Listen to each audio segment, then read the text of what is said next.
I turned up thinking that the crowds wouldn't really know who I was, wouldn't really know the songs, and I was expecting to sort of be there like, okay, got to sell myself, got to be like, hey, I'm Isaac, this is what I have to offer, these are my songs. Got on stage at the first show somewhere in Germany, I can't remember where it was, and like everyone knew the songs. It was a shock, but in terms of like a memory, that was a very, very cool moment. Well, it is a pleasure to meet you, Isaac Anderson. Thanks for taking a couple of minutes for us today. Thank you for having me. It's good to meet you too. Absolutely. There's one thing that I don't normally experience when inviting musicians onto the Gluten-Free Radio Show, and that is usually when I send the interview invite, they don't reply personally. So it was very fun to see you yourself emailing me back. Are you completely self-managed? Yeah, I am at the minute. Yeah, and it's quite funny you say that. Actually, no, I am. Yeah, no, I am completely self-managed. I don't have a manager at the minute, but I quite enjoy it because you're sort of thrown headfirst into everything, and you have to do the heavy lifting, and you are the one that has to kind of make the relationships with people and talk to people and arrange things like this. So it's a lot of work, and I'm getting to a point now where I do need a manager, and when that happens, it will happen. But yeah, it's been a good thing to do for sure. It helps you figure out what you want, definitely, and you're the person to do that at the end of the day. Not only are you self-managed, obviously you write your own songs and everything like that. So do you have like a specific lyric that you've written so far in your career that means the most to you or you're most proud of? Oh God, I don't know. I hate everything I write as soon as I finished it. Sorry, that was my email. I'll turn that off. Favorite lyric. Let me have a think. There's obviously my new EP. That's kind of like everything that I've released this year. I think there's a song called "This Could Be Paradise," and there's a line in that which goes, "We're breaking our hearts to the radio when it gets too loud to sleep, painting on smiles any way we know, but they're melting in the heat." I was quite proud of that one when I came up with it, actually. It's a bit self-indulgent, it's a bit over poetic, it's a bit sort of Tumblr, but I think it works. It does. I like the sort of the lyrical style of your songs because I've experienced a few of them. A couple of months ago, somebody introduced me for the first time to St. Pancras, which I guess I have mild dyslexia. I was like, why is he writing a song about an organ? You're not the first person to have said that, You're not the first person to have said that. But St. Pancras is a train station in London, as it turns out, upon doing some further research. Not an internal organ. But could you explain what St. Pancras Station means to you personally? Yeah, it's a funny one, St. Pancras. So I live in a place called Nottingham. I don't know if you know it at all in the UK. You do, okay? That's where Robin Hood did his stuff back in the day.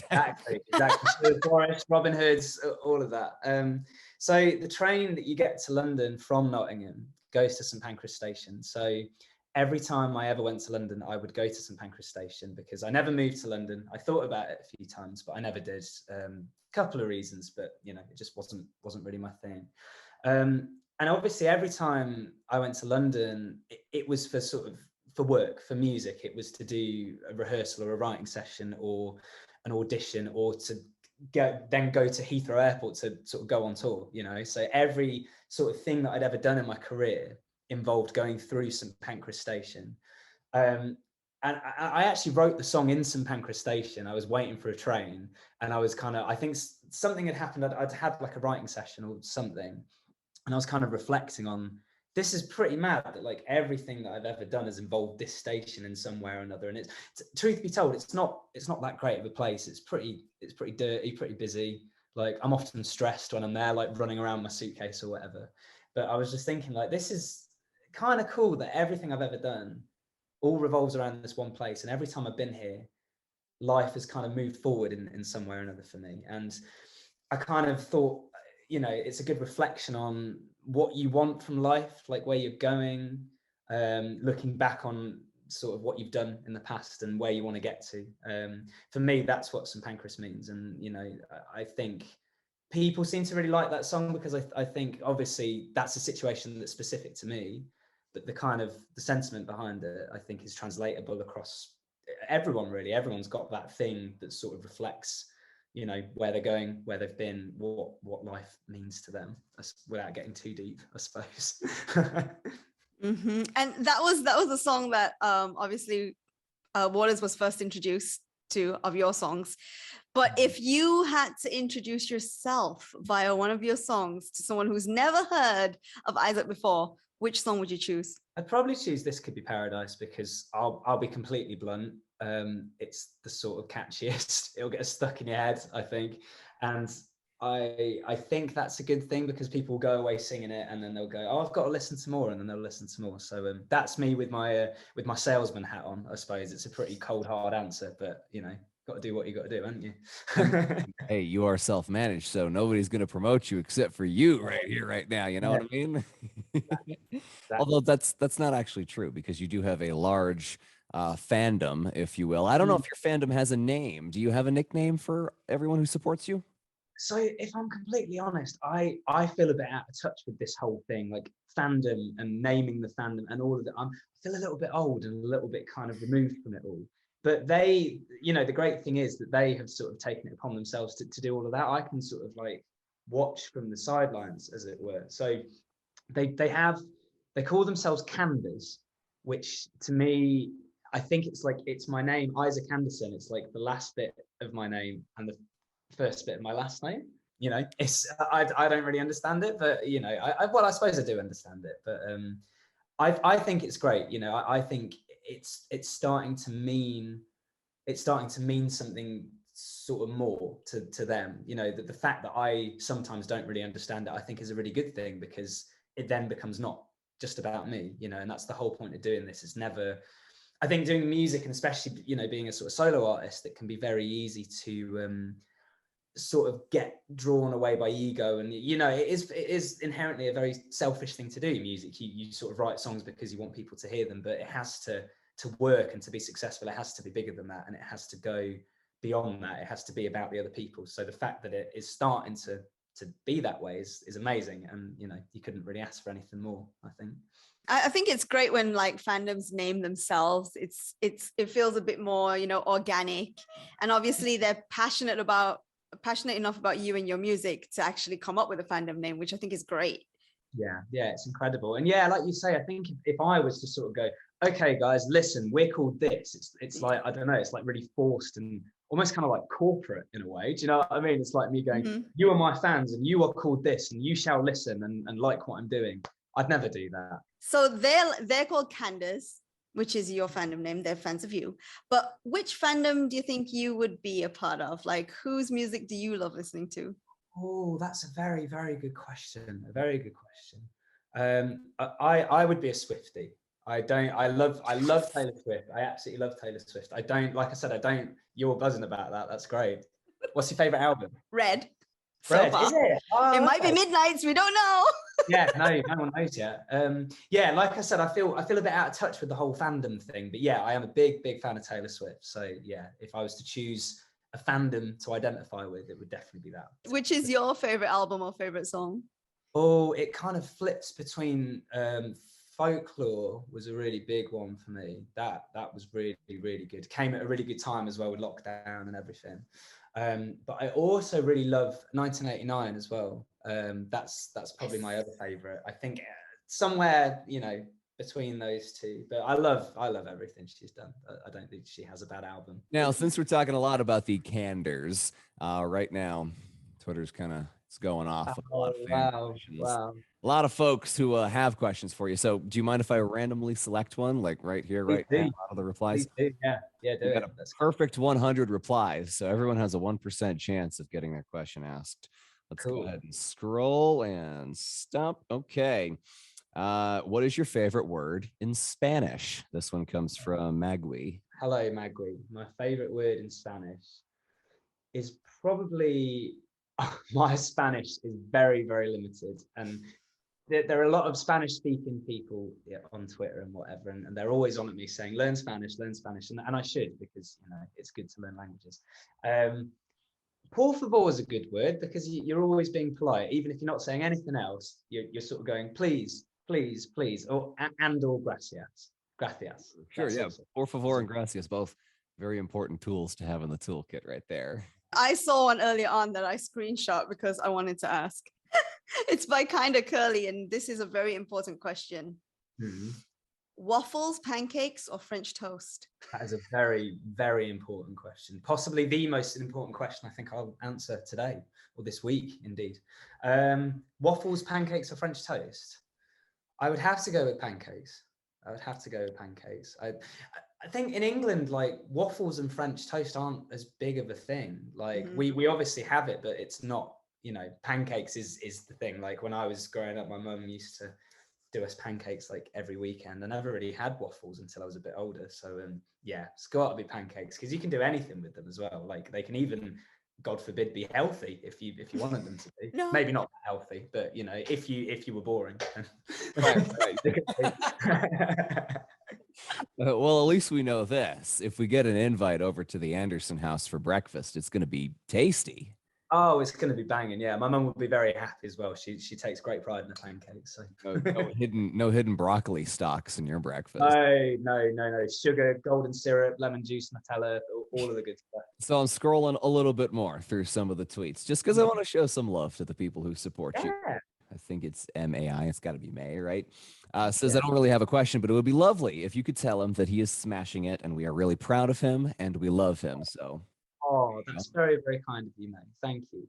I appreciate that. What is your favorite memory from performing your own songs on stage? That from Katerina. My favorite memory. So I've only ever really done one tour with my own songs before, which is crazy. It's like mainly existed online for the last few years, which obviously is great, but you know, the whole touring, performing part of it is quite new to me.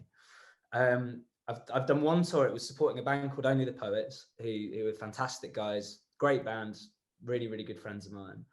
And they asked me to open the tour, and it was, you know, like I say, the first time I'd ever really done it, and they were really sort of taking a chance on me. And I turned up sort of thinking, sorry, that's me getting another email. I turned up thinking that the crowds wouldn't really know who I was, wouldn't really know the songs, and I was expecting to sort of be there, like, okay, got to sell myself, got to be like, hey, I'm Isaac, this is what I have to offer, these are my songs, hopefully someone likes it somewhere, and you know, we can keep doing this. Got on stage at the first show somewhere in Germany, I can't remember where it was, and like everyone knew the songs, like maybe not everyone in the room, but a good sort of 3/4 of the room all knew the songs, all knew who I was. And that sort of continued for the next 2 weeks of that tour, and I had to very, very quickly be like, oh, right, okay, I don't have to sell myself so much because these people like know who I am. So that was it was a shock, but in terms of like a memory, that was a very, very cool moment. Like, you know, it's one thing to put out music. And of course, it's amazing to see online, on Twitter, on Instagram, wherever.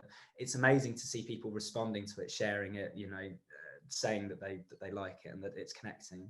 But it's a completely different thing, stepping out on a stage and singing something that you've written and having people sing it back to you. It's a very cliche thing to say, everyone says it, but even more so when you don't see it coming as well, when you're kind of like, what, okay, cool, right, this is happening, great, all right, what's next? So that was incredible. That was really, really special. That's going to stay with me for a long time, I think. And you are going back on tour, right?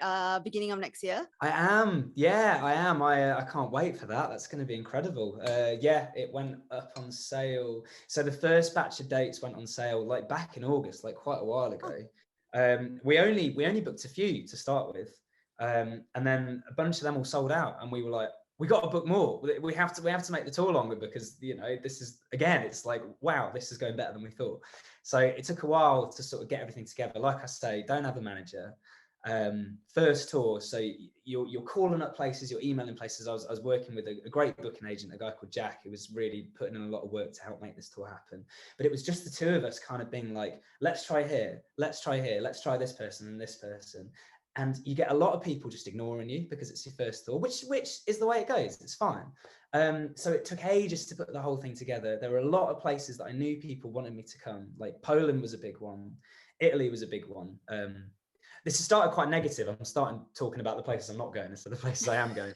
But I suppose I'm coming around to sort of saying why it took so long to put together. But basically, it took ages to put the whole thing together. It went on sale like 2 days ago or something. And like we had to upgrade somewhere straight away, and somewhere else sold out, and somewhere a couple of places we thought they'd sold out because the ticket sites were crashing. And it was mental to sort of comprehend, because I was literally just sitting in my house basically in my pajamas, because it was in the morning, like Europe's an hour ahead of where we are. So it went on sale at 10 a.m. in Europe, which is 9 a.m. for me, which is kind of early. You know, I'm not too bad at getting up early, but that's still kind of early. So I was kind of just half waking up and just being like, what? We're upgraded it. What's going on? I haven't even had a coffee yet. This is mad. So yeah, that's crazy. And I really can't wait. Really, really, really excited about that. Like I say, one thing to sort of do a support tour for another band, but to be doing your own shows and have people buying tickets to come and see you, that's just mad. That's just really, really crazy. I'm very, very, very excited. I suppose I had the chance to see you actually earlier this year. I didn't know you at the time, but you played guitar for Louis Tomlinson when he was on Yes. tour. One thing that actually struck me during the show was how a lot of these songs that in their studio versions sound like indie rock had been turned up a couple of notches. You know, maybe if it was like on the heaviness scale, let's say Bigger Than Me is a 6 out of 10 or something. Live, it becomes a 9 out of 10. It's like, whoa, these are some big guitar chords. These are loud, loud drums. You know, they really rockified every single one of these Louis Tomlinson songs. So was that something that you had a hand in as the guitarist? I don't think I can take too much credit if I'm completely honest. I think Louis in that tour and how we sort of prepared for that tour, he was very very generous in the amount of sort of collaboration and creativity he sort of awarded us as the bands. So Steve, who plays the drums, he's musical director. So most of the sort of set is sort of comes from him, and he's amazing, very, very, very talented. But yeah, you know, it's not I'd never done a session gig before this one, and you know, I feel very, very lucky that my first proper session job is playing for Louis Tomlinson. Like that's crazy, and so lucky to do that. And you know, you hear things from other people about how it is to be a session player, and I kind of had it in my head that it would be like, cool, you turn up, you do as you're told, and that's the end of it. But like working with Louis, like in terms of the music and, you know, with a lot of other stuff, it's like your opinions are valued, and like everyone's sort of part of a team. And yeah, very, very cool thing to be a part of, for sure. That's crazy though, that was your first gig. Yeah, well, I mean, I've done other gigs. Like I used to be a wedding singer for years. Like I used to do that. But in terms of like a paid sort of session player for an artist kind of thing, I'd never really done that before. I think I maybe did it once before, but like on a very, very little level, like very, very small level. Most people sort of gradually work their way up, and I somehow just ended up doing that, which, you know, I still can't get my head around, but yeah, very, very grateful, very grateful. Skipped a couple of rungs on the ladder there, not too bad. Yeah, I know, it's mad, but yeah, very grateful. With it being spooky season, now I don't want to keep you too long. I realize we've spent a full no, all good. Together, but I would like to ask you a spooky question. May I? Yeah, okay. Cool. So normally when we meet somebody relatively new, we might ask a question like, hey, who would be your dream collaboration? Who would you like to work with? But that's boring. So instead, because of spooky season, I'm going to ask you this. If you could bring one dead musician back from the dead to collaborate with, who would you rise from the grave to create a song with? I think it would have to be Freddie Mercury. Nice. Good choice. I think it would. I would just, I'd love to just sit down with him and just, I've watched, you know, I'm a huge Queen fan, watched so many interviews, watched so many sort of reruns of old concerts and stuff. And I feel like I've heard a lot of what he had to say during his time. Massively, massively influential person, obviously. But I would love to just sort of sit with him, talk with him about life and whatever. And also just sort of get an idea of how he sang the way that he did, because his voice was just ridiculous. I know that there was like, I don't know if it's true or not, there was something about him having extra teeth or something in his mouth that made him the singer that he was. I don't know if that's just an urban legend or whatever, but yeah, like I love singing. I'm really passionate about singing, really interested in sort of how different singers are able to do what they do, and he's one of the greatest ever that's ever been. So just to talk even on like a nerdy technical level about, you know, placement, diaphragm, all this sort of nerdy stuff, like I'd love to do that. That would be really great. I think that would be my answer. I know we kind of asked this question a little bit earlier, but I'm going to ask it again in a slightly different way. Of all the songs on your new EP, which is your favorite? Oh, that's a very, very good question. And I have to say, I I do like them all equally because they're all equally. It was never really supposed to be an EP. It kind of just happened. It started off as singles, and then I realized that there was a bit of a running theme going on. So they ended up all sort of coming together. But they all do a different job. They all represent a different sort of mood and a different time of my life. So it's hard to pick a favorite, but I think the one at the minute that I feel most excited by is the song called Change My Mind and Me, which is the last song on the EP. It's like a ballad. It's quite emotionally sort of heavy, which isn't something that I'd done before this, because I'm quite I don't know, I like to sort of laugh things off and just sort of like not take things too seriously a lot of the time. But that was a bit of an exercise in, you know, getting some stuff out, you know. So I was a bit nervous to put that one out, but I'm glad that I did, because I think people are connecting with it, and it seems to be helping some people, which is really great. I was going to say, I think a lot of the fans are glad that you put that one out, because that seems to be the song that comes up a lot in the questions that we saw on Twitter. So I think that might be the fan favorite as well. It's looking like it, yeah, which is great. You know, it feels like a really scary thing to sort of put your heart on your sleeve in that kind of way, and to have people not only accept it but also enjoy it, and you know, tell you how much it means to them.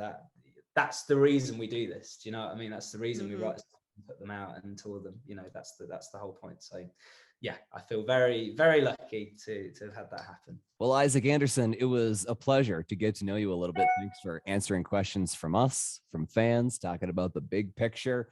And I'm very excited to see, I mean, we've got the world map behind you. I'm very excited to see where exactly this whole musical journey takes you, because it looks like you've got a long journey ahead of you. Oh, thank you so much. Yeah, no, I'm excited as well. It was great to chat to you guys. Thanks so much for having me.